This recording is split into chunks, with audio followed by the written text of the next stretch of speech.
Let me quickly show you how to create a formula field in Salesforce. First, we go over to our enablement code objects that we created and just take a glance at what we have here currently.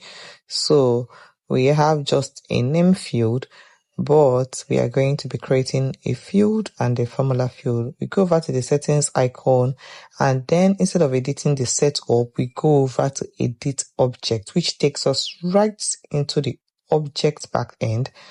Then we navigate to the fields and relationship and open it up. And then these are the current and existing fields. We click on new to create a new field. First, we are going to be creating a simple field, which the formula field will be referenced on. A simple field which the formula field will be referenced on. We have various data type of fields. We have the text, the number, the days, the time, the date and time. But here we are choosing the date field. The date field because we want to create a formula field that calculates the date of a certain type of value or information. We select the data type as date and we then click next. We give the field a name, which I choose registration date. This is supposed to be registration date for every enablement code that has been created. And then this is going to be the API name. I as an admin, I always advise admins to describe a field for easy continuity, for easy handover.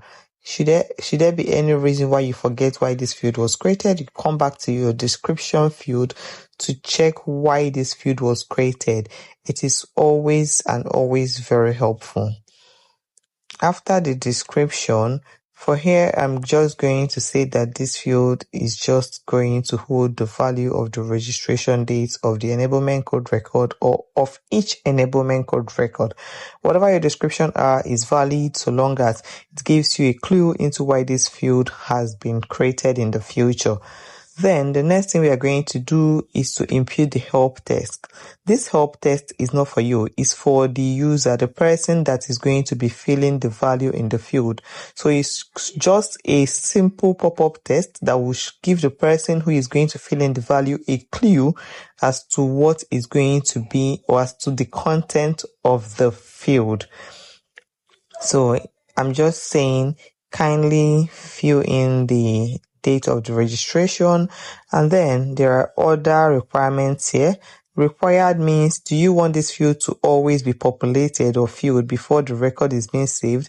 If you want that, you select the box. If you do not want that, you click on next, and then it populates the FLS, which is the field level security for all profiles.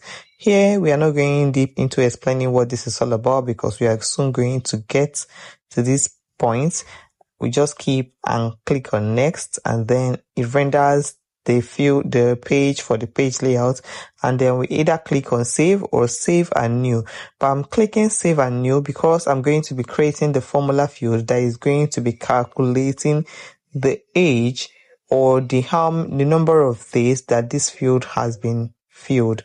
Here I'm selecting the data type as formula, and then next I'll give it a name, age of registration. This name should already give you a clue as what this field is going to be all about. This age of registration just calculates the age of the age or the number of days which the date of registration has been updated. And then we have formula return type. This is simply the data output, what you want this formula to be returned as when it has been calculated. Since I'm working with age, I am choosing number, and then I select next so that I can write my formula in the next page. On the next page, I'm going to go to all function category and I'm going to select today. Today means this particular day. Today, and then I'm going to insert the operator. I'm going to be using subtract. So today is going to be subtracted from the registration date. I clicked on insert field and it brought me to this page that rendered or brought out all the fields that are existing. So we have today subtract the registration date. When we scroll down, we check the syntax. This helps us to know if our formula is correct or incorrect. If it is correct, it's going to show you that there are no errors and it's going to be green. But in the case where it's incorrect, the syntax is going to be red with the error message on it. So we click on next, and then we see the FLS, which is just the field level security on the field, and we just leave that for now. But here is read only, which means a formula field cannot be editable for any type of profile. We save this and then go over to the front end to check what we have built. We have the two fields here, which are the registration date, and when you click on this eye, it shows you the help text which we have imputed. And then we edit this and put a date. I'm going to be putting a past date so that I can be able to calculate a longer age. So I'm using the 6th, and then the age of registration is going to be calculated upon save. So once I save onto this record, we are going to be seeing that the age of registration has been calculated.